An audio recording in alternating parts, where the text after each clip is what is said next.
All right, we are live, ladies and gentlemen. Welcome to Bear Sheath Farm with your host, Levi Khan. Just making sure things are set up here.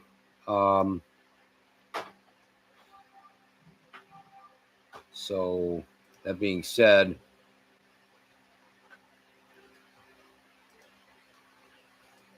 now what we're going to do is read Numbers chapters 16 through 21, which is 6 chapters.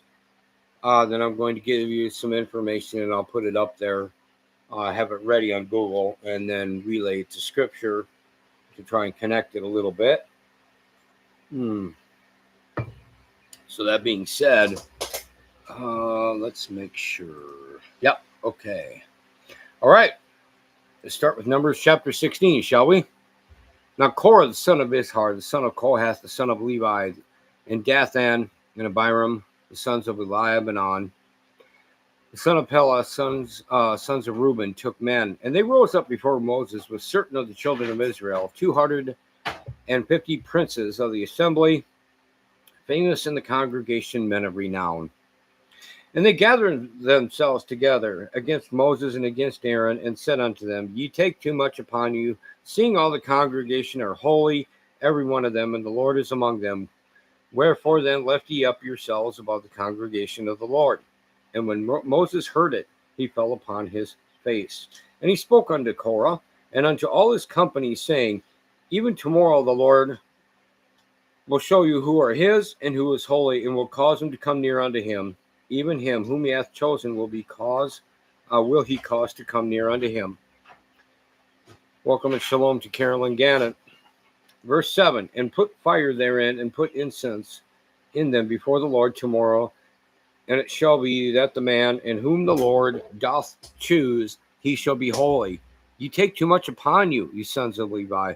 And Moses said unto Korah, Hear I pray you, ye sons of Levi, seemeth it but a small thing unto you that the God of Israel hath separated you from the congregation of Israel to bring you near to himself, to do the service of the tabernacle of the Lord, and to stand before the congregation to minister unto them? And he hath brought thee near to him, and all thy brethren, the sons of Levi, with thee. And seek ye the priesthood also? For which cause both thou and all thy company are gathered together against the Lord. And what is Aaron, that ye murmur against him? And Moses sent to call Dathan and Abiram, the sons of Eliab, which said, We will not come up. Is it a small thing that thou hast brought us up out of a land that floweth with milk and honey, to kill us in the wilderness, except thou make thyself altogether a prince over us? Moreover, thou hast not brought us into a land that floweth with milk and honey, or given us inheritance of fields and vineyards. Wilt thou put out the eyes of these men? We will not come up.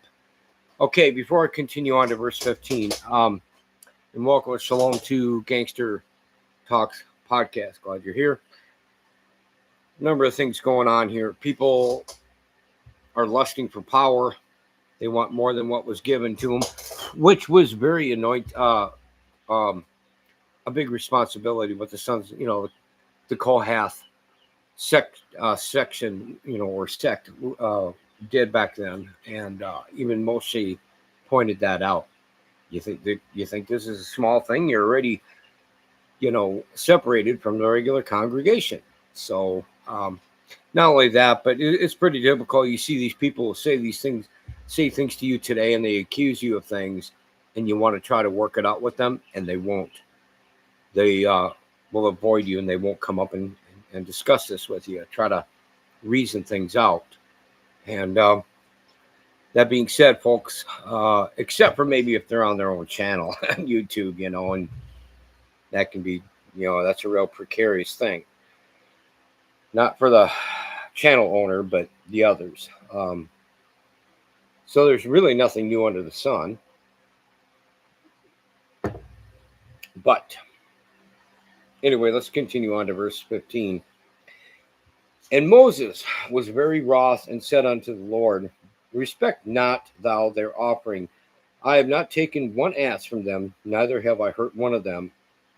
And Moses said unto Korah, Be thou and all thy company before the Lord, thou and they and Aaron, tomorrow. And take every man his censer, and put incense in them, and bring ye before the Lord every man a censer, 250 censers. Thou also and Aaron, each of you his censer. And they took every man his censer, and put fire in them, and laid incense thereon, and stood in the door of the tabernacle of the congregation with Moses and Aaron. And Korah gathered all the congregation against them unto the door of the tabernacle of the congregation, and the glory of the Lord appeared unto all the congregation. And the Lord spake unto Moses and unto Aaron, saying, Separate yourselves from among this congregation, that I may consume them in a moment. And they fell upon their faces and said, O God, the God of the spirits of all flesh, shall one man sin, and wilt that thou be wroth with all the congregation? And the Lord spake unto Moses, saying, Speak unto the congregation, saying, Get you up from about the tabernacle of Korah, Dathan, and Abiram. And Moses rose up and went unto Dathan and Abiram, and the elders of Israel followed him. And he spake unto the congregation, saying, Depart, I pray you, from the tents of these wicked men, and touch nothing of theirs, lest ye be consumed in all their sins. So they gat up from the tabernacle of Korah, Dathan and Abiram on every side. And Dathan and Abiram came out and stood in the door of their tents, and their wives, and their sons, and their little children. And Moses said, Hereby you shall know that the Lord has sent me to do all these works, for I have not done them of mine own mind. If these men die the common death of all men, or if they be visited after the visitation of all men, then the Lord hath not sent me. But if the Lord make a new thing, and the earth open her mouth and swallow them up, with all that appertain unto them, and they go down quick into the pit, then ye shall understand that these men have provoked the Lord. And it came to pass, as he had made an end of speaking all these words, that the ground clave asunder that was under them, and the earth opened her mouth and swallowed them up, and their houses, and all the men that appertained unto Korah, and all their goods. They and all that appertained to them went down alive into the pit, and the earth closed upon them, and they perished from among the congregation. And all Israel that were round about them fled at the cry of them, for they said, Lest the earth swallow us up also. And there came out a fire from the Lord, and consumed the 250 men that offered incense. And the Lord spake unto Moses, saying, Speak unto Eleazar, the son of Aaron the priest, that he take up the censers out of the burning, and scatter thou the fire yonder, for they are hallowed.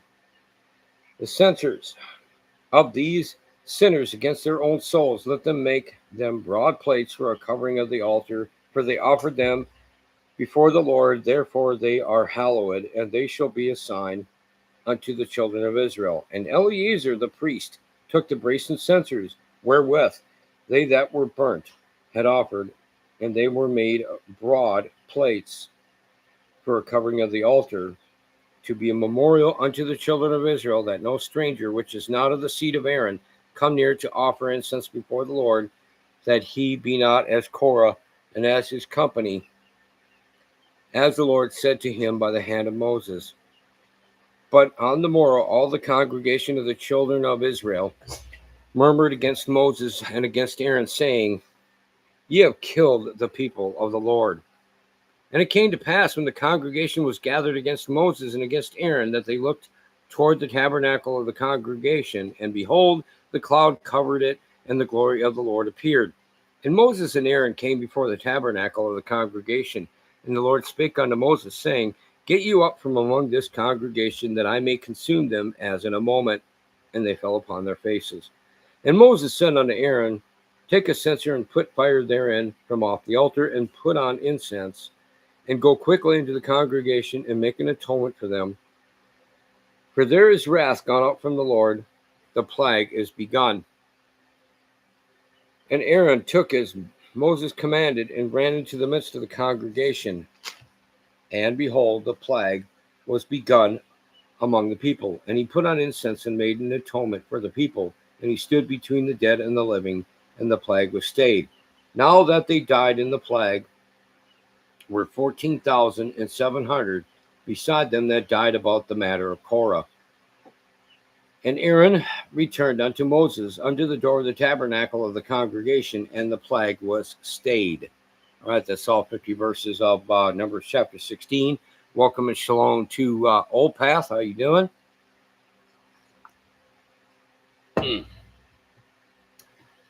People just don't learn, I guess, and we're not any better with that today, are we?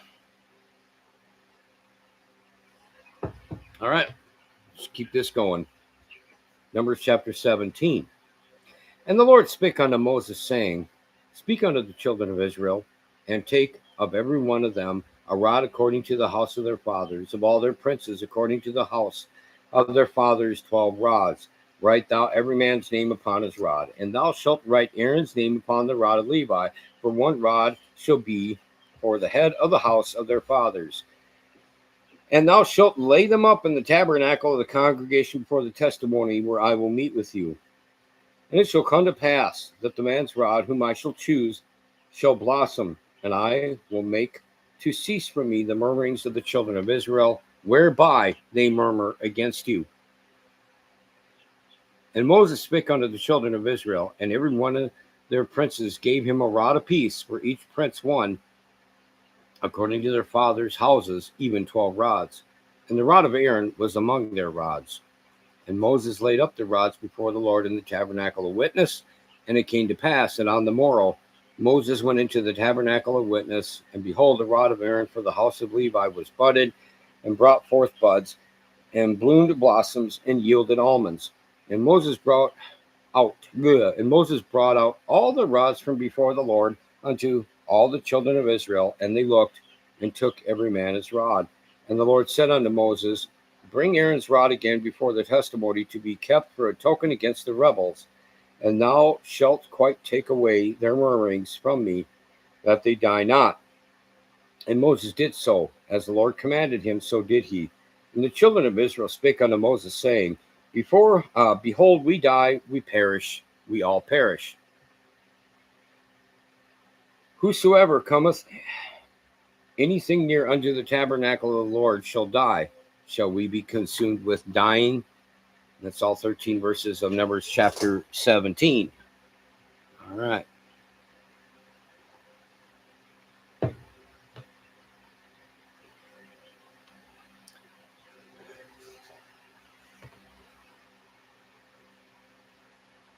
Numbers chapter 18. And the Lord said unto Aaron, Thou and thy sons and thy father's house with thee shall bear the iniquity of the sanctuary. And thou and thy sons with thee shall bear the iniquity of your priesthood. And thy brethren also of the tribe of Levi, the tribe of thy father, bring thou with thee, that they may be joined unto thee, and minister unto thee. But thou and thy sons with thee shall minister before the tabernacle of witness. And they shall keep thy charge and the charge of all the tabernacle. Only they shall not come nigh the vessels of the sanctuary and the altar, that neither they nor ye also die. And they shall be joined unto thee, and keep the charge of the tabernacle of the congregation for all the service of the tabernacle, and a stranger shall not come nigh unto you. And ye shall keep the charge of the sanctuary and the charge of the altar, that there be no wrath any more upon the children of Israel. And I, behold, I have taken your brethren the Levites from among the children of Israel to you. They are given as a gift for the Lord to do the service of the tabernacle of the congregation. Therefore thou and thy sons with thee shall keep your priest's office for everything of the altar and within the veil, and ye shall serve. I have given your priest's office unto you as a service of gift, and the stranger that cometh nigh shall be put to death. And the Lord spake unto Aaron, Behold, I also have given thee the charge of mine heave offerings of all the hallowed things of the children of Israel. Unto thee have I given them by reason of the anointing, and to thy sons by an ordinance forever. This shall be thine of the most holy things reserved from the fire, every oblation of theirs, every meat offering of theirs, and every sin offering of theirs, and every trespass offering of theirs, which they shall render unto me, shall be most holy for thee and for thy sons. In the most holy place shalt thou eat it. Every male shall eat it. It shall be holy unto thee. And this is thine, the heave offering of their gift, with all the wave offerings of the children of Israel. I have given them unto thee, and to thy sons, and to thy daughters with thee, by statute forever. Every one that is clean in thy house shall eat of it. All the best of the oil, and all the best of the wine, and of the wheat, the first fruits of them, which they shall offer unto the Lord, them have I given thee. And whatsoever is first ripe in the land, which they shall bring unto the Lord, shall be thine. Everyone that is clean in thine house shall eat of it. Everything devoted in Israel shall be thine. Everything that openeth the matrix in all flesh, which they bring unto the Lord, whether it be of men or beasts, shall be thine. Nevertheless, the firstborn of man shalt thou surely redeem, and the firstling of unclean beasts shalt thou redeem. And those that are to be redeemed from a month old shalt thou redeem according to thine estimation, for the money of 5 shekels, after the shekel of the sanctuary, which is 20 gerahs. But the firstling of a cow, or the firstling of a sheep, or the firstling of a goat, thou shalt not redeem, they are holy. Thou shalt sprinkle their blood upon the altar, and shalt burn their fat for an offering made by fire, for a sweet savor unto the Lord. And the flesh of them shall be thine, as the way breast and as the right shoulder are thine. All the heave offerings of the holy things which the children of Israel offer unto the Lord have I given thee, and thy sons and thy daughters with thee by statute forever. It is a covenant of salt forever before the Lord unto thee, and to thy seed with thee. And the Lord spake unto Aaron, Thou shalt have no inheritance in their land, neither shalt thou have any part among them. I am thy part and thine inheritance among the children of Israel. And behold, I have given the children of Levi all the 10th in Israel for an inheritance for their service which they serve, even the service of the tabernacle of the congregation. Neither must the children of Israel henceforth come nigh the tabernacle of the congregation, lest they bear sin and die. But the Levites shall do the service of the tabernacle of the congregation, and they shall bear their iniquity. It shall be a statute forever throughout your generations, that among the children of Israel they have no inheritance. But the tithes of the children of Israel, which they offer as an heave offering unto the Lord, I have given to the Levites to inherit. Therefore I have said unto them, among the children of Israel, they shall have no inheritance. And the Lord spake unto Moses, saying, Thus speak unto the Levites, and say unto them, When ye take of the children of Israel the tithes which I have given you from them for your inheritance, then ye shall offer up an heave offering of it for the Lord, even a 10th part of the tithe. And this your heave offering shall be reckoned unto you as though it were the corn of the threshing floor, and as the fullness of the winepress. Thus ye also shall offer an heave offering unto the Lord of all your tithes which ye receive of the children of Israel, and ye shall give thereof the Lord's heave offering to Aaron the priest. Out of all your gifts ye shall offer every heave offering of the Lord of all the best thereof, even the hallowed part thereof out of it. Therefore thou shalt say unto them, When ye have heaved the best thereof from it, then it shall be counted unto the Levites as the increase of the threshing floor, and as the increase of the winepress. And ye shall eat it in every place, ye and your households, for it is your reward for your service in the tabernacle of the congregation. And ye shall bear no sin by reason of it, when ye have heaved from it the best of it. Neither shall ye pollute the holy things of the children of Israel, lest ye die. All right. Again, a lot of detail going into there, because we serve a very detailed, precise Elohim. That's all 32 verses of chapter 18 of Numbers.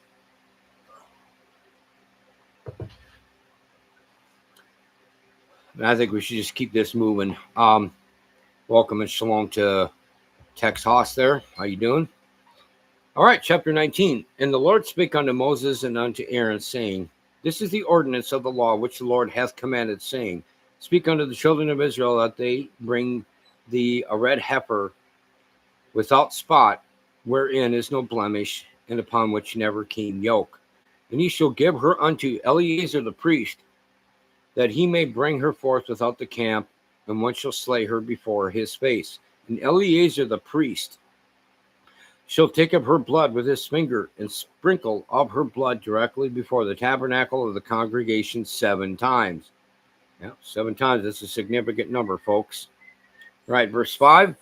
And one shall burn the heifer in his sight. Her skin and her flesh and her blood with her dung shall he burn. And the priest shall take cedar wood and hyssop and scarlet and cast it into the midst of the burning of the heifer. Then the priest shall wash his clothes, and he shall bathe his flesh in water, and afterward he shall come into the camp, and the priest shall be unclean until the even. And he that burneth her shall wash his clothes in water, and bathe his flesh in water, and shall be unclean until the even. And a man that is clean shall gather up the ashes of the heifer, and lay them up without the camp in a clean place, and it shall be kept for the congregation of the children of Israel for a water of separation. It is a purification for sin. And he that gathereth the ashes of the heifer shall wash his clothes and be unclean until the even. And it shall be unto the children of Israel and unto the stranger that sojourneth among them for a statute forever. He that toucheth the dead body of any man shall be unclean 7 days. He shall purify himself with it on the 3rd day, and on the 7th day he shall be clean. But if he purify not himself the 3rd day, then the 7th day he shall not be clean. Whosoever toucheth the dead body of any man that is dead, and purifieth not himself, defileth the tabernacle of the Lord, and that soul shall be cut off from Israel, because the water of separation was not sprinkled upon him.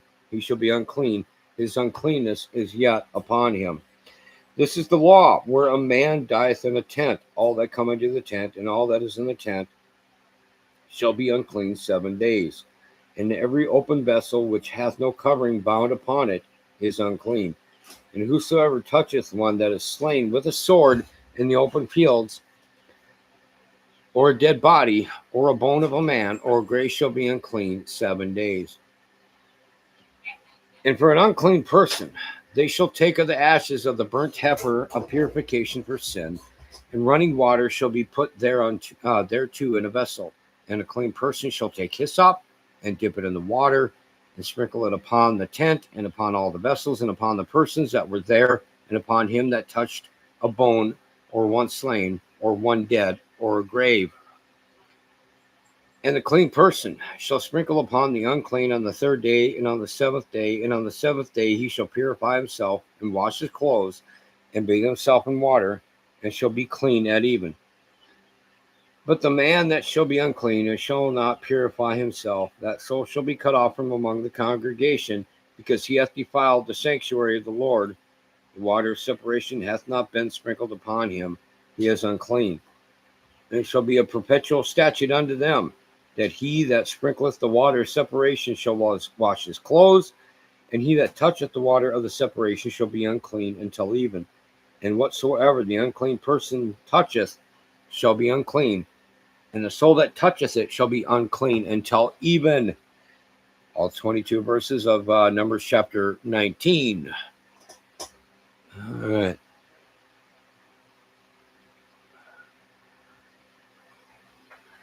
Welcome and shalom to Wilfred Witzke. How you doing? Let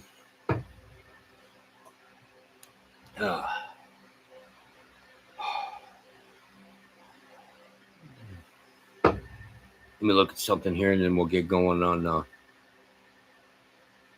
Okay.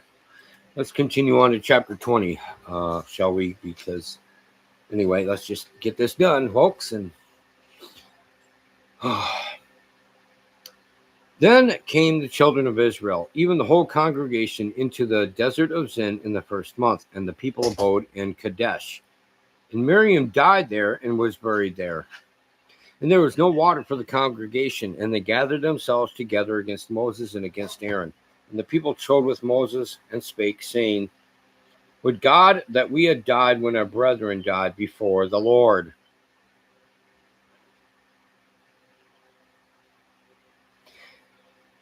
And why have ye brought up the congregation of the children? And why have ye brought up the congregation of the Lord into this wilderness, that we and our cattle should die there? And wherefore have ye made us to come up out of Egypt to bring us in unto this evil place? It is no place of seed, or of figs, or of vines, or of pomegranates, neither is there any water to drink.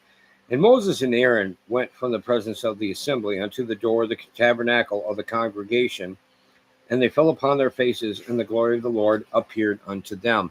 And the Lord spake unto Moses, saying, Take the rod, and gather thou the assembly together, thou and Aaron thy brother, and speak ye unto the rock before their eyes, and it shall give forth his water, and thou shalt bring forth to them water out of the rock, so thou shalt give the congregation and their beasts drink. And Moses took the rod from before the Lord as he commanded him. And Moses and Aaron gathered the congregation together before the rock, and he said unto them, Hear now, ye rebels, must we fetch you water out of this rock? And Moses lifted up his hand, and with his rod he smote the rock twice, and the water came out abundantly, and the congregation drank, and their beasts also. Now, this is where Moshe screwed up. He wasn't even supposed to hit it once in this particular incident. So he did it twice. And this keeps him from being able to go into Canaan. But let's continue. And the Lord spake unto Moses and Aaron, Because ye believed me not, to sanctify me in the eyes of the children of Israel, therefore ye shall not bring this congregation into the land which I have given them. This is the water of Meribah, because the children of Israel strove with the Lord, and he was sanctified in them. And Moses sent messengers from Kadesh unto the king of Edom. Thus saith thy brother Israel, Thou knowest all the travail that hath befallen us, how our fathers went down into Egypt, and we have dwelt in Egypt a long time, and the Egyptians vexed us and our fathers. And when we cried unto the Lord, he heard our voice, and sent an angel, and hath brought us forth out of Egypt. And behold, we are in Kadesh, a city in the uttermost of thy border. Let us pass, I pray thee, through thy country. We will not pass through the fields or through the vineyards, neither will we drink of the water of the wells. We will go by the king's highway. We will not turn to the right hand nor to the left until we have passed thy borders. And Edom said unto him, Thou shalt not pass by me, lest I come out against thee with the sword. And the children of Israel said unto him, We will go by the highway.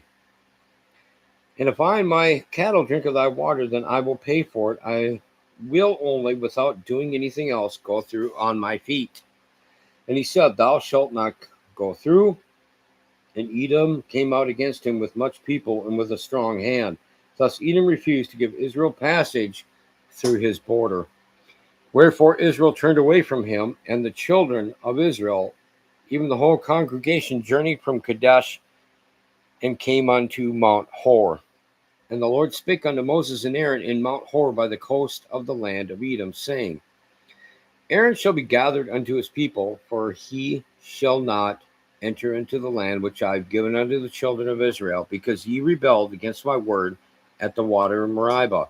Take Aaron and Eleazar his son, and bring them up unto Mount Hor. And strip Aaron of his garments, and put them upon Eleazar his son, and Aaron shall be gathered unto his people, and shall die there. And Moses did as the Lord commanded, and they went up into Mount Hor in the sight of all the congregation. And Moses stripped Aaron of his garments, and put them upon Eleazar his son, and Aaron died there in the top of the mount, and Moses and Eleazar came down from the mount. And when all the congregation saw that Aaron was dead, they mourned for Aaron 30 days, even all the house of Israel. It's all 29 verses of Numbers chapter 20. Okay. So many screw ups. Keep screwing up and keep screwing up.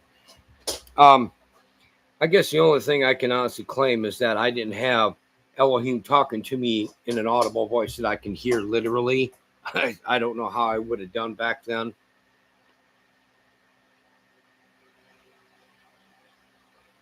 So, what can I say? They're a hard hearted, stiff-necked people. They were, and a lot of us still are today.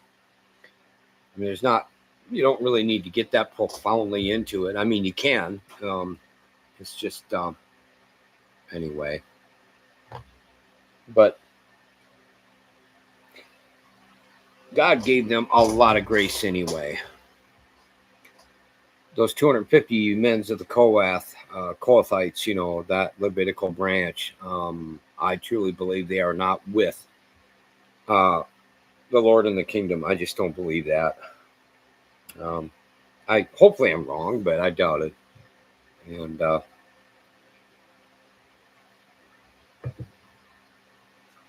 that being said, I think we should just continue on, and then I want to hook up some stuff and read it to you. I'll put it on the screen and connect some scripture to it. But let's read the 35 verses, I think it is. Let me look here. Yeah. Of Numbers chapter 21. Let's get this moving here. And when King Arad, the Canaanite, which dwelt in the south, heard tell that Israel came by the way of the spies, then he fought against Israel and took some of them prisoners. And Israel vowed a vow unto the Lord and said, if thou wilt indeed deliver this people into my hand, then I will utterly destroy their cities. And the Lord hearkened to the voice of Israel and delivered up the Canaanites, and they utterly destroyed them and their cities. And he called the name of the place Hormah. And they journeyed from Mount Hor by the way of the Red Sea to compass the land of Edom, and the soul of the people was much discouraged because of the way. And the people spake against God and against Moses, wherefore have ye brought us up out of Egypt to die in the wilderness? For there is no bread, neither is there any water, and our soul loatheth this light bread.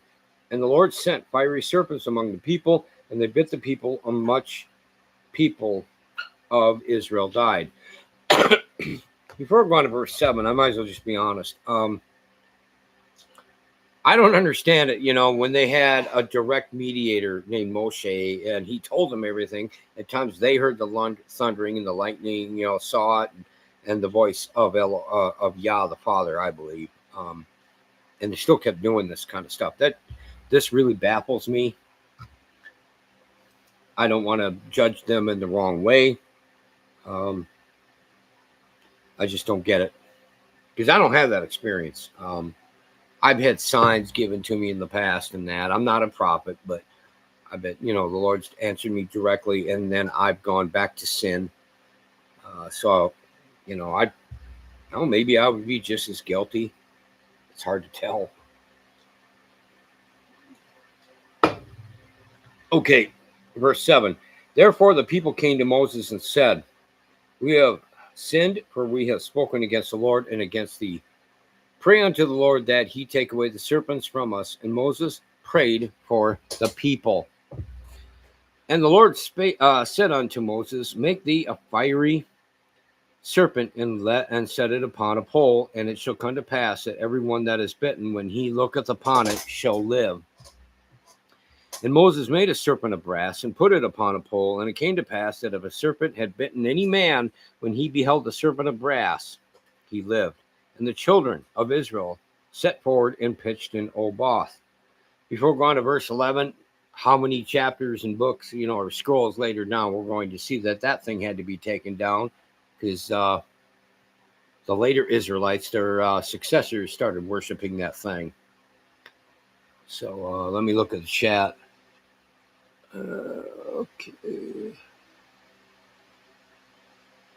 Okay. All right. Verse 11. And they journeyed from Oboth and pitched at Ajeabarim in the wilderness, which is before Moab, toward the sun rising. From thence they removed and pitched in the valley of Zered. From thence they removed and pitched on the other side of Arnon, which is in the wilderness that cometh out of the coasts of the Amorites. For Arnon is the border of Moab, between Moab and the Amorites. Wherefore it is said in the book of the wars of the Lord, what he did in the Red Sea and in the brooks of Arnon, and at the stream of the brooks that goeth down to the dwelling of Ar, and lieth upon the border of Moab, and from thence they went to Beer. That is the well whereof the Lord spake unto Moses, gather the people together, and I will give them water. Then Israel sang this song, Spring up, O well, sing ye unto it. The princes digged the well, the nobles of the people digged it by the direction of the lawgiver with their staves. And from the wilderness they went to Madinah, and from Madinah to Naalil, and from Naalil to Bamoth, and from Bamoth in the valley that is in the country of Moab to the top of Pisgah, which looketh toward Jeshimon. And Israel sent messengers unto Sihon, king of the Amorites, saying, Let me pass through thy land. We will not turn into the fields or into the vineyards. We will not drink of the waters of the well. But we will go along by the king's highway until we be past thy borders. And Sihon would not suffer Israel to pass through his border, but Sihon gathered all his people together and went out against Israel into the wilderness, and he came to Jahaz and fought against Israel. And Israel smote him with the edge of the sword, and possessed his land from Arnon unto Jabbok, even unto the children of Ammon. For the border of the children of Ammon was strong. And Israel took all these cities. And Israel dwelt in all the cities of the Amorites, and Heshbon, and in all the villages thereof.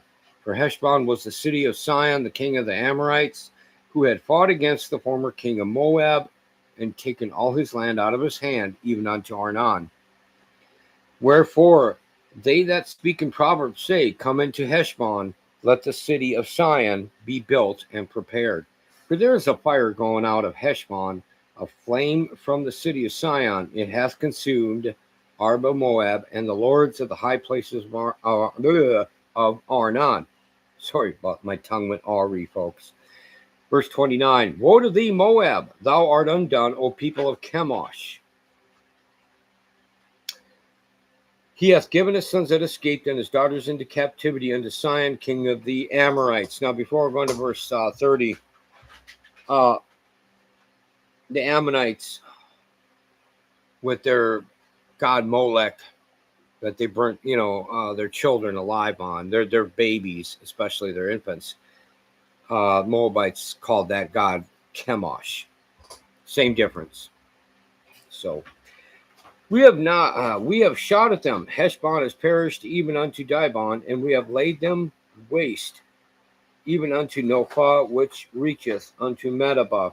Thus Israel dwelt in the land of the Amorites, and Moses sent to spy out Jazer, and they took the villages thereof, and drove out the Amorites that were there.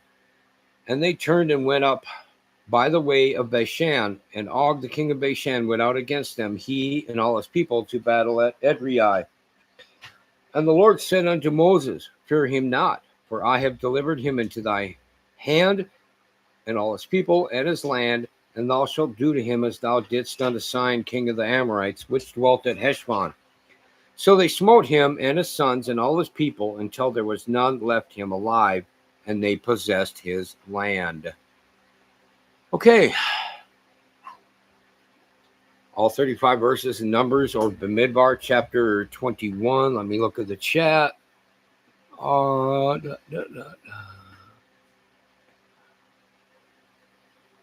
Okay. I'm looking. Yeah. What's there to say? I mean, I compare the Canaanites, with Baal, the Amorites of, Ammonites, I should say, of Molech, the Moabites with Chemosh and that. I compare it to abortion today. There's a lot of similarities in the burning in that. Just saying. And I have one of my large breed dogs, our Heinz 57, albino, looking at me. She probably needs to go out. But before I take care of her, I just want and this is kind of off topic, but there are scriptures to it. And I do have the scriptures ready, I think. I'm looking at here online because I quick typed it up before I started the live stream. Matthew 10, verses 35 and 36. Also Luke 12, chapter 12, verse 53. And talking about the division of mother and daughter, father, son. And it can be applicable to daughter to father, and that. But there's a thing, they just made a law, and it's not as simple as it sounds, but it is getting it to be pretty concrete. I will play a video for you while, and of course, I'll put the link up after I'm done being live, where this guy did his research, about how 12-year-old children can deny their medical records, they can deny their parents to having access to their medical records. And I think that's another part of division, folks. I do believe that. System of the beast. What can you say?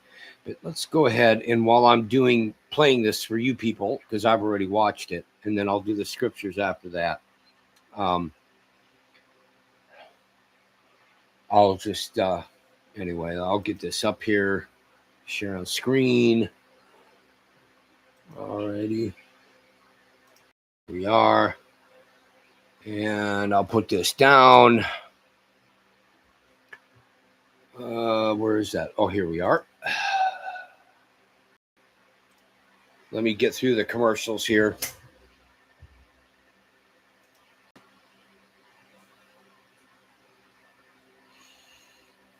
But Fresh Step traps odor by switching. This mother just experienced something that is wild. You've got to watch this. Can you? Wait. Hold on. Say that again. Wait, I'm like, can you?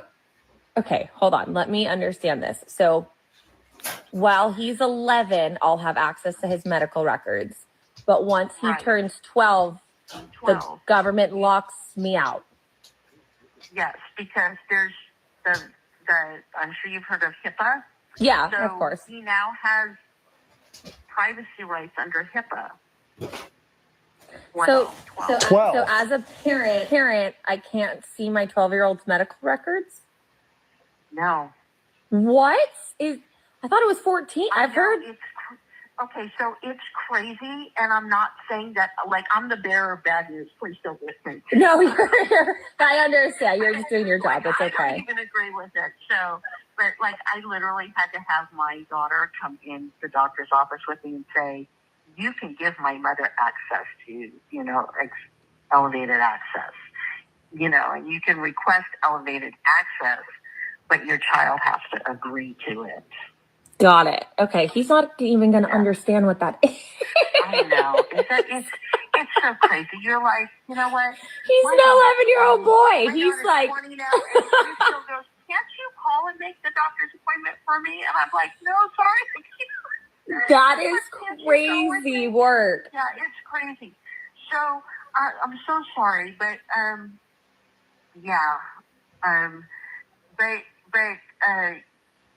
actually, what I could do. Can you imagine having to ask your child if you can see their medical records? They're children. What is wrong with where we're going in America? There's obviously a cliff we're approaching, and nobody wants to say that something is off. Everywhere we look, something is off. Let's keep watching these videos because we've got to talk about this. I want to know your thoughts, comments down below. You want to know how bad the economy is? All jokes aside,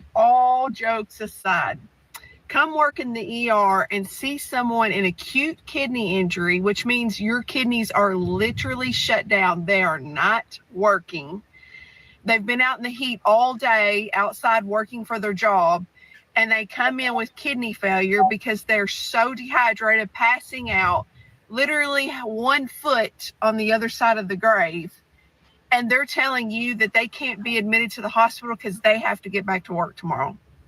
Have someone that works at a tree service chop off the tip of their finger, tell you to wrap it up, discharge you so they can get back to work tomorrow. This economy is crap.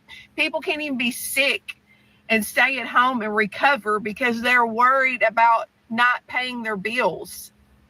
Not to mention the first words out of their mouth is like, how am I going to pay for this medical? I cut my finger almost slap off, and I was like, man, that's going to cost me $2,000 or $3,000 to fix. Put duct tape on it and some Neosporin, and let's keep moving because, you know, it is so expensive. You take your child to the doctor in the middle of the night, and the thing in the back of your mind is, how much is this going to cost? You're worried about your child, but you're also like, is this going to be $10,000 or $15,000? And you don't even know what the price is before they start. It's just like they throw you a bill at the end of it, and that's where everybody is. They got to get back to work. They can't pay for the medical.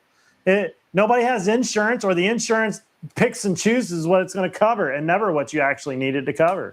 Okay, so do you guys remember a couple months ago seeing those videos about junkyards, salvage yards magically catching on fire, kind of like everywhere across the U.S.? Well, I am at a salvage yard in PA right now because my husband needed a motor for his 2006 Chevy Silverado. And he was talking with the guys inside, and he came out and he's like, listen, he's like, because we're getting a really good price on this motor, by the way. He said, the guy at the salvage yard said that the government has told them that they need to get rid of all of the motors that are 15 years old. And if any new ones come in, instead of pulling them, they need to crush them. Makes you really wonder, doesn't it? You know, those of us who are working on AI data farms right now and seeing the amount of money and labor and investment into this, and then you talk to some of your contractor friends, and the budgets just aren't real. It's almost like the amount of money they're spending on AI farms, it's like money's not even real. If you're working on an AI farm, drop a comment below. Everywhere you look, nothing makes sense. The amount of money they're spending on these data centers and the alarming rate that they're willing to push them through, not to mention what they've done to these politicians. They've got NDAs on these politicians that the politicians will sit up there with a straight face and lie to you, knowing that they're about to pull a slick one on every one of their voters. And then they're going to move away, and it's going to not be their problem. What has happened should be illegal. They're everywhere. They're getting a tax break to build these things. We know they're getting a full tax break to build these things. Every politician is bending over backwards for them. And for what? They're not going to create any jobs. They're going to be a machine running out there in the woods.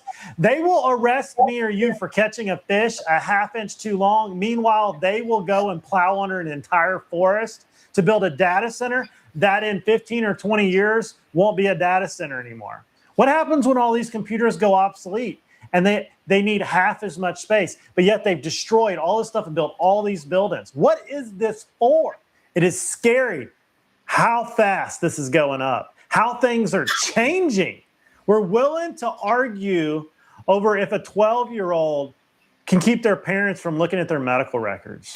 You know, Chevy Silverado, and technology you can rely on.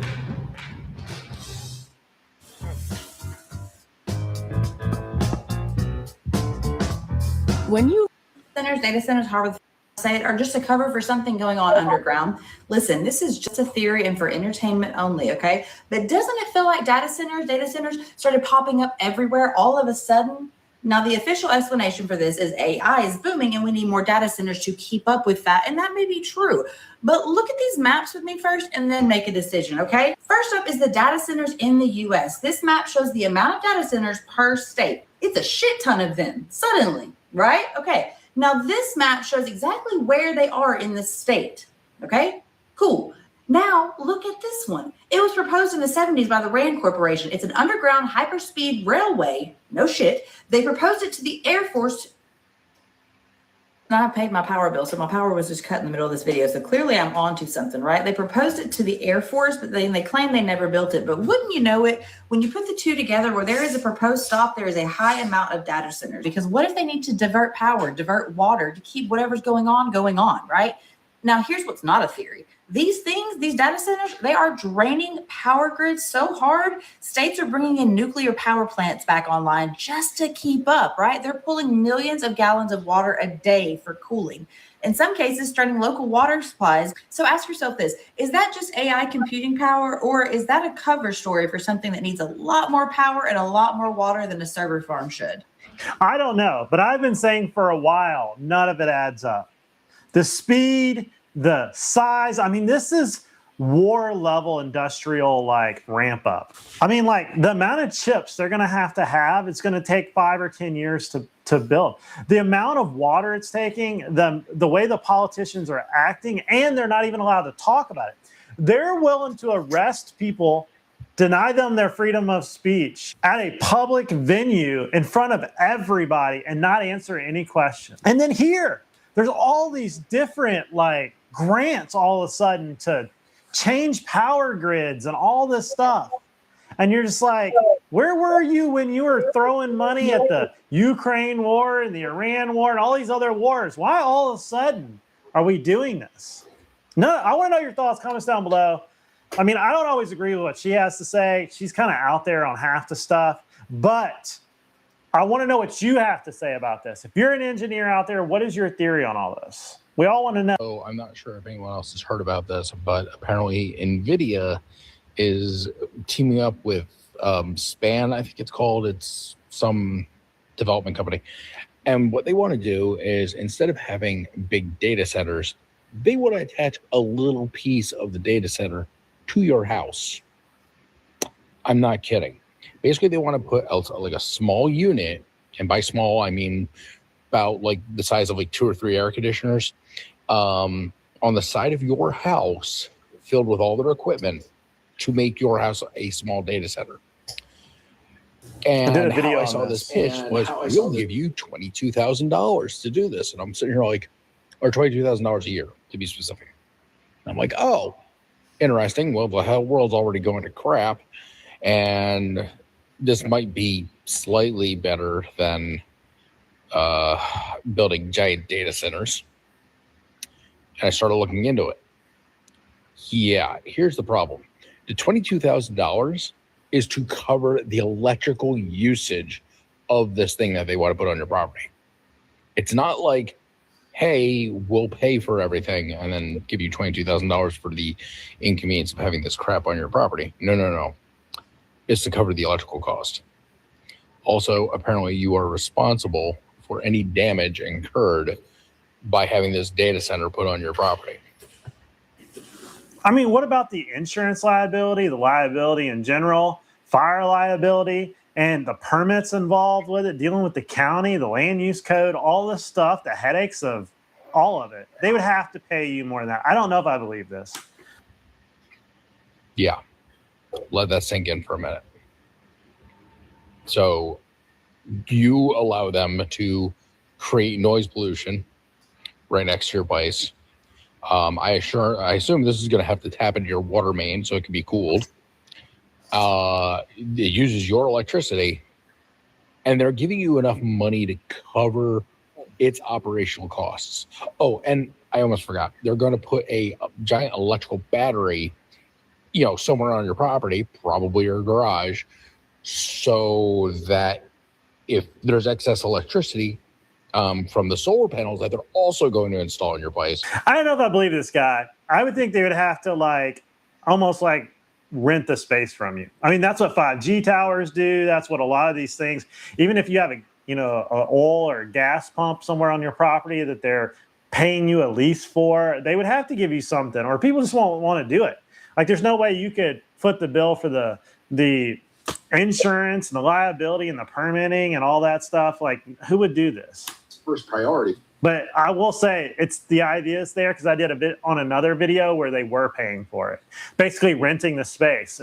I could see so many real estate investors actually buying little bitty pieces of property with little bitty shacks on them to put these data centers on if they got a return. Just telling you, people will do it. I say this for all my people in the back. So put your hands up. I live in West Texas. I go to Texas Tech, and I love being out here in West Texas. You can stand on a can and literally see for miles. It's great. It's beautiful. Nothing can beat it. It's just one of a kind. It's a beautiful place, and it's time to address these data centers, okay? It's not okay. I don't know what the logic is behind it. I don't know what the thought process is behind it. You could put them literally anywhere else, but you want to put them in a place where not a lot of people come, and an open land, which is killing agriculture, killing livestock, killing a lot of things, and consuming water. It just doesn't seem like a good idea. The If you land's do your cheap, research, that's why. you'll find That's out what the they're people doing. that are behind building these data centers are all private investors. You can't find names. You can't find nothing. It's real shady, and someone needs to figure something out. It's true. and put a stop to it. LLCs. It's not okay. The amount of farmers that I come across, the amount of people that have land and own animals that are on that land that I come across and have conversations with, talking about how these mystery buyers are offering them millions of dollars for their chunks of land to sit there and build these massive buildings on it. It's just unethical. There's shady. It's something. There's something else going on that we don't know about, and it's time for people to wake up. To drive from Lubbock to Fort Worth, you got to drive through Abilene. You got to drive through a lot of small towns, and I get stuck in these crazy traffic jams of just hundreds of people because of the amount of workers that are coming into these small towns to build these data centers. And it's time to put the foot down. I mean, it's killing our agriculture, and it's just not acceptable. It's not okay. Everything that Texas stands for is being threatened by mystery investors, mystery buyers, people that are just money hungry and could care less about the better good of the people and the places that they live, especially our homes in West Texas and the surrounding areas. Hey, there's something afoot, and I can't figure it out. I mean, I could say it's the AI data revolution. I could say there's war coming. I could say there is a monetary gain that's so big they're willing to overpay for everything at a breakneck pace.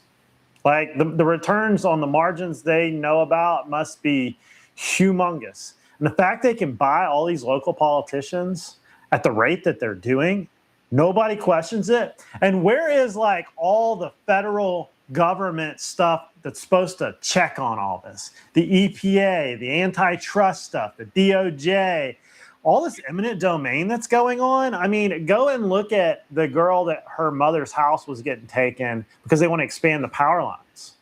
They just took people's stuff.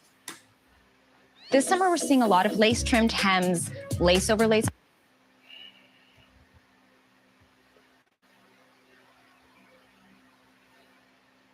Look at last week.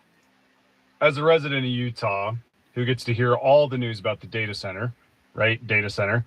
I have a theory on this, and I'm curious what you think. I don't think it's a data center.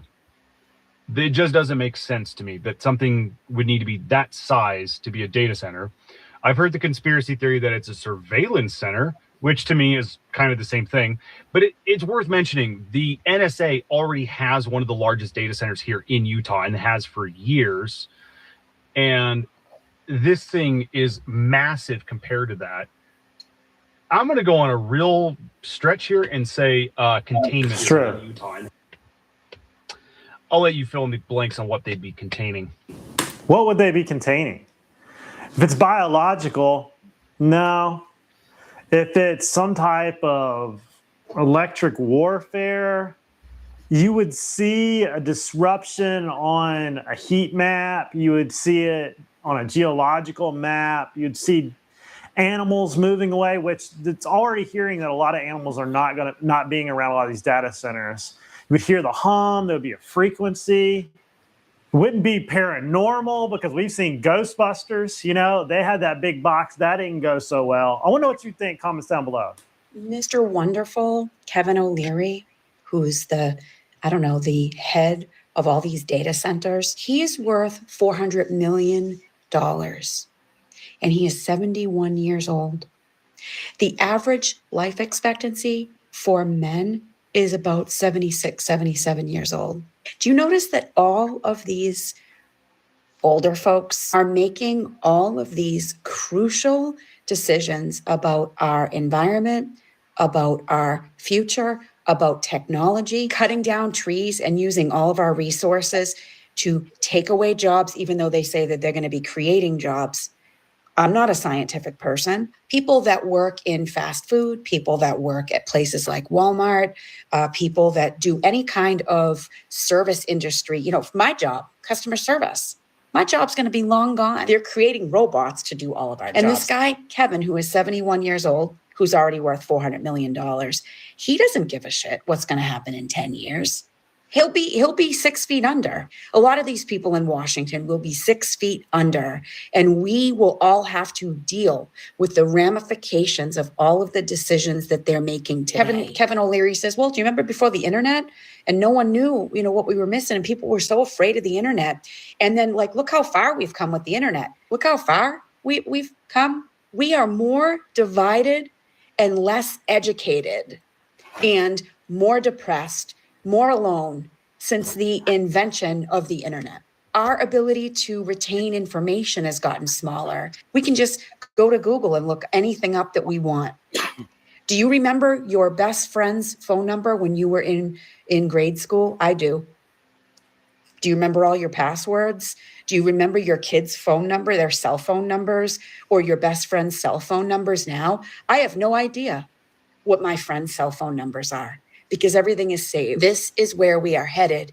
And it's people like Kevin O'Leary who do not give a shit about the future, because he will be long gone.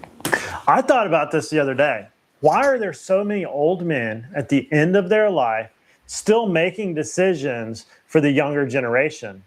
And they're obviously disruptive decisions. I'm like, why are they still around? Why haven't they rode off into the sunset to hang out for the last 10 years or so? Why are they still in office? Why do we allow them to stay in office? Why are we not asking these questions to everybody else? I'm like, hey, we need to vote these guys out. And then they're not even still alive 2 or 3 years after they leave office. And like, that guy 6 months ago was the Speaker of the House, or that guy 6 months ago was running the country. And you're like, he can barely walk across the street. I don't understand. And why are they still trying to, think about it. Kevin O'Leary is doing like a 40,000 acre data farm, and he's in his 70s, and he's willing to take the barrage of all this stuff for what? Why?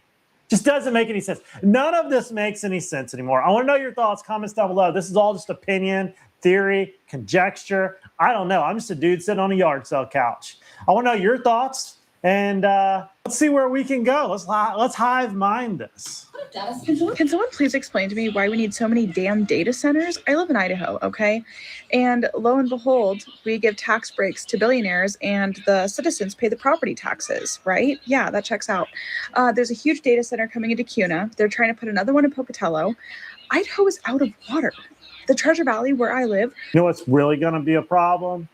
Is when we find out that there's forever chemicals in the water that they use for these data centers, and it's in the aquifer, and we can't get it out of any of our water. That's going to be a problem. When they have a pipe bust in one of those data centers and it leaks into a stream or a creek, which will happen, now what? And they'll say, well, sorry. I'm like, well, where was the EPA? Where was all these government companies? Nowhere near that data facility. I guarantee you they won't let a county official within 10 miles of one of those places. And then the county official has been bought off by the data center people. They buy off the building inspectors. The corruption is just so bad now. And we know it. Like, we can see it. And that's why I make these videos, is to just draw awareness to all this garbage that maybe somebody will notice and do something. Vote somebody out. Write their politicians, say, hey, we're not going to let you get away with this. But the alarming rate at which things are changing rings so many bells in my head. But that's all I got. Don't forget to like and subscribe. I'll see you guys in the video. Lily, she's my hero. A lot of people don't get to meet theirs. All right.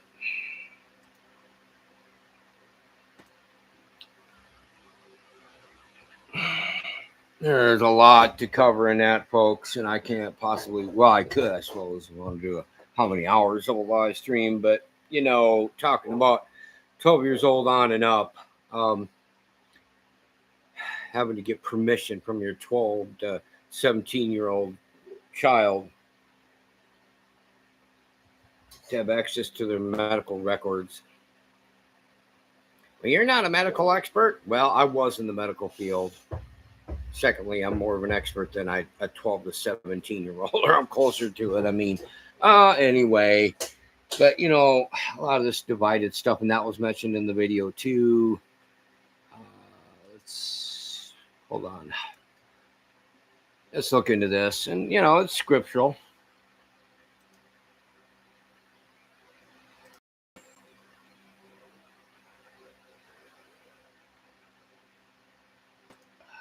Let's do Bible Gateway.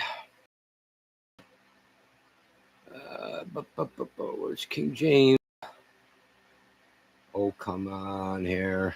Here we are.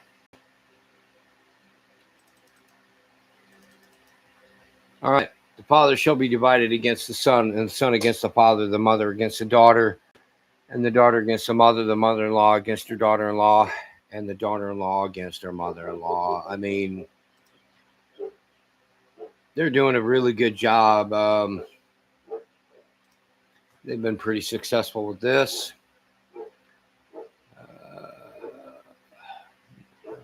There we are. For I am come to set a man at variance against his father, and the daughter against his mother, and the daughter-in-law against her mother-in-law, and a man's foe shall be they of his own household. Well, that qualifies everybody pretty much in that household directly. He that loveth father or mother more than me is not worthy of me, and he that loveth son or daughter more than me is not worthy of me, and he that taketh not his cross and followeth after me is not worthy of me. He that findeth his life shall lose it. He that loseth his life for my sake shall find it. He that receiveth you receiveth me, and he that receiveth me receiveth him that sent me.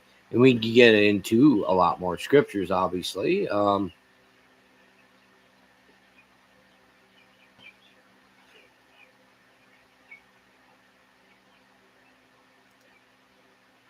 we are. Oh, wait. Okay, we're good. That being said,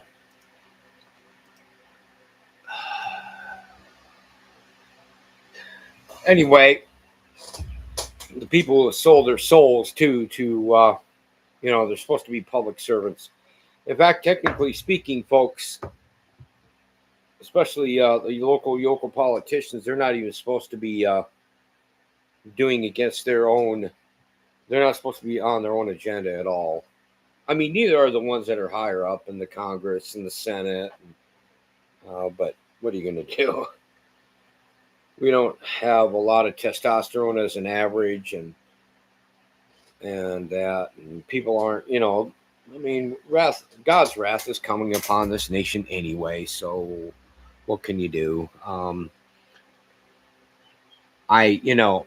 not worried about talking about this stuff too much, or really at all. My let's see this here, okay. Anyway, they know where I'm at. I do watch what I really, I don't say exactly how I'd like to deal with things. I mean, they will be knocking on my door if I do. But there's so many subjects.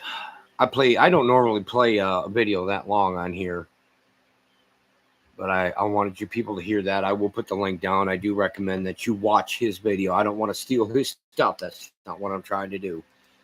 But you do need to take a look at this. And hold on. I didn't get it.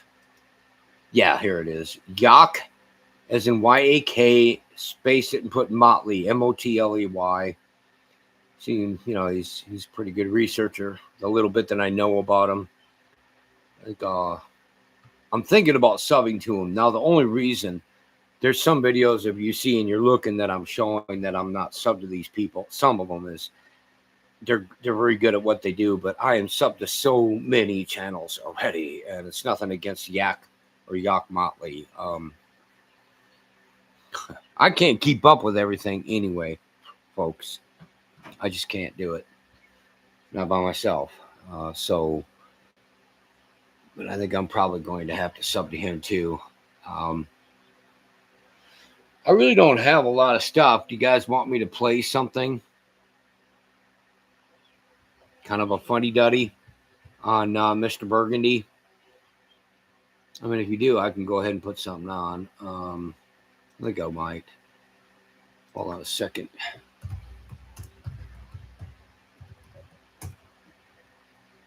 And when I say it's funny, I mean, this is still serious stuff.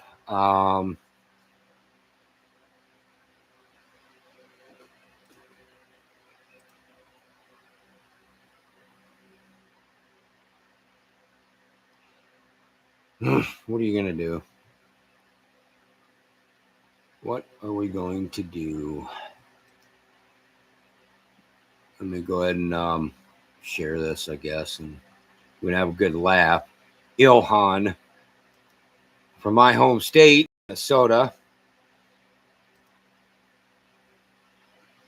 Oh, crap. Come on now.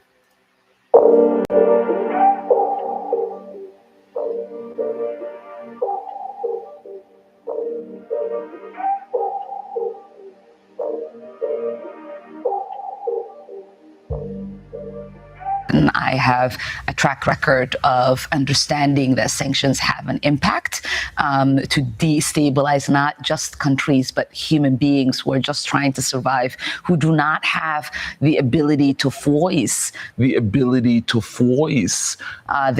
concerns in the ways that we do here. Great word. As you know, on Thursday, Congress passed another war powers resolution that was bipartisan. So it tells you that the American people collectively are against this illegal war. They're against this illegal war. You know I don't speak Spanish. In English, please.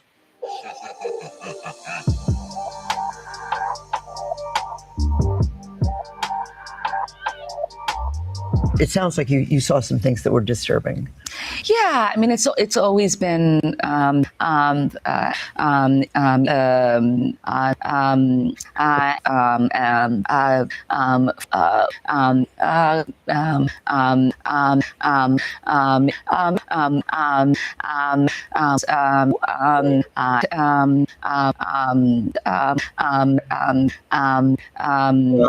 like nails on a chalkboard to me.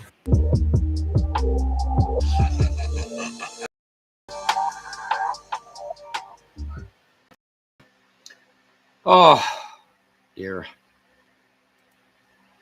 See here. Oh, man. Well, let's take a look at our former POTUS here. I wish there was an easy way to control that stink. Hey, your wish is my command. Who?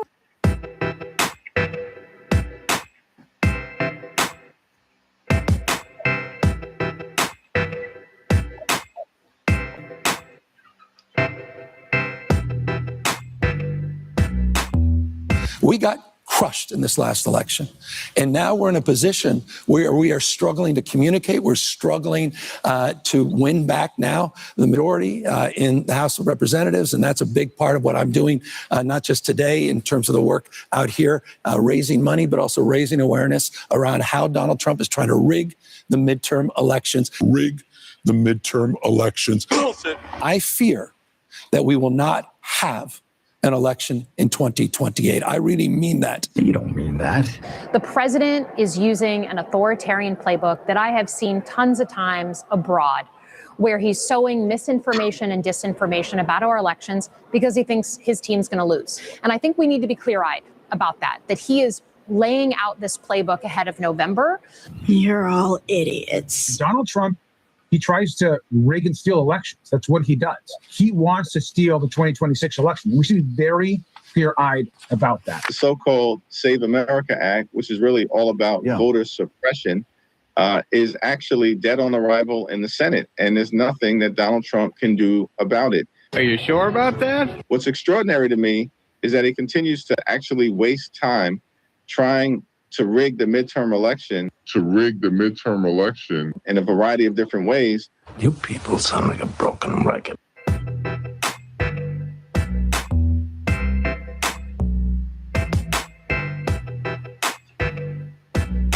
We're in a situation where we have put together, and you guys did it for our the President Obama's administration before this.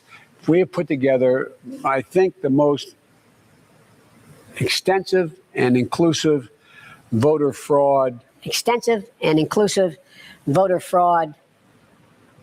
organization in the history of American politics. So, you admit it?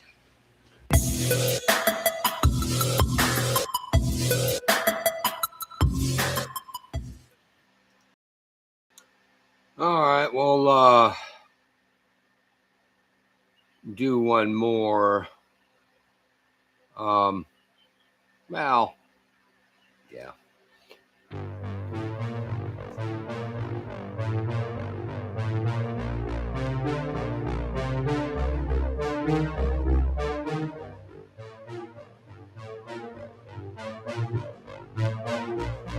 Here to weigh in as HHS Secretary Robert Kennedy Jr.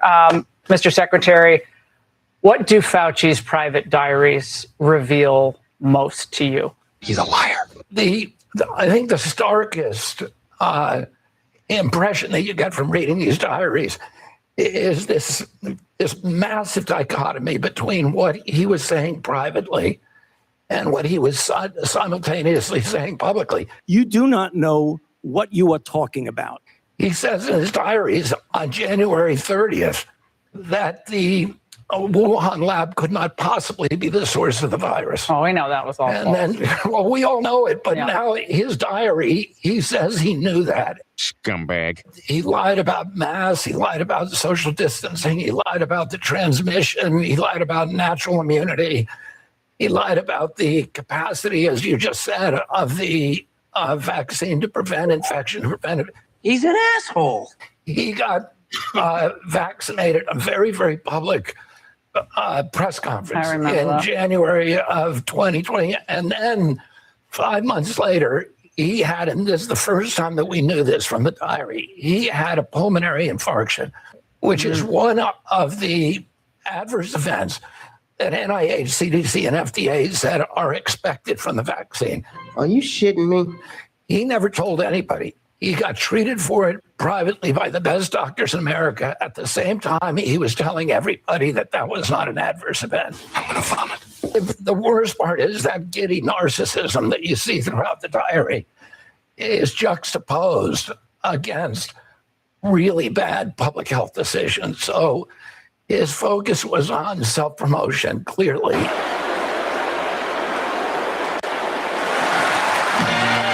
Nobody can read these diaries and say this is a political response. His focus was on promoting himself, on getting on TV, and not doing public health. You know, that's a good way to say it. I mean, it pretty much sums it up.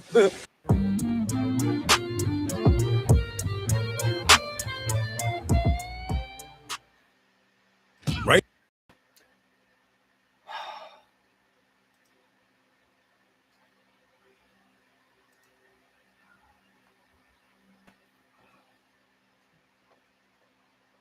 I don't look.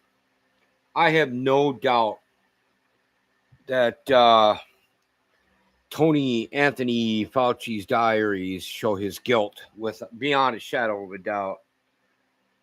I'm also to the point where I have no doubt that President Trump does not have the sack to deal with this. I watched earlier one of the videos on Stephen Gardner's channel, and they busted somebody else who took millions of dollars in fraud. They arrested him, whatever. And again, it was a name that I never heard of before. Go figure, you know. Yeah, they're arresting people and they're doing things, but it comes to the people that really should be arrested. They haven't. They never will. I mean, I hope I'm wrong in that, but I doubt it. Anyway, I thought I'd play like that first video that was full. That was a full video, and give it to you. And I do recommend. Again, his name is Yak Motley, Y-A-K space it, put M-O-T-L-E-Y, and by all means, sub to him. I might do it anyway, even though I'm already subbed to too many. I can't keep up with it, but not to mention I'm reading articles and scripture and whatever. That being said, folks, I don't really know what else to say. I think what is there to say? But in the meantime, ladies and gentlemen, we should rise up somehow, some way. I don't really necessarily have the specific answers as to how we should go about it, but they, the higher ups have done an excellent job at dividing us. Even the Bible believers can't seem to agree on much. So I'm sorry to sound like such doom and gloom, but I'll keep bringing the scriptures. I'll keep bringing you updates of news and stuff.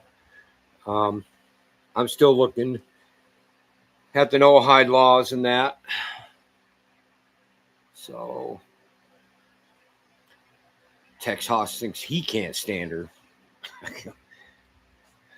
That really pulls at my strings, I'll tell you, because that's my home state. But anyway, ladies and gentlemen, I am very grateful. I'm thankful that you attended this. Those of you who aren't here anymore, maybe, but you were here earlier and gave me thumbs up and stuff, and I appreciate that immensely. And in the meantime, stay safe out there. Keep your heads on your swivels. Stand guard. Stay safe out there. Prepare yourselves mentally, physically, and most of all, spiritually. This is not going to get any better from what I can say. But hey, the faster it comes, the faster we can go home and be a part of the 8th day, the new beginning, the new Genesis, the new Bereshith. So, peace. Shalom. Levite Man is out here till the next time. Later.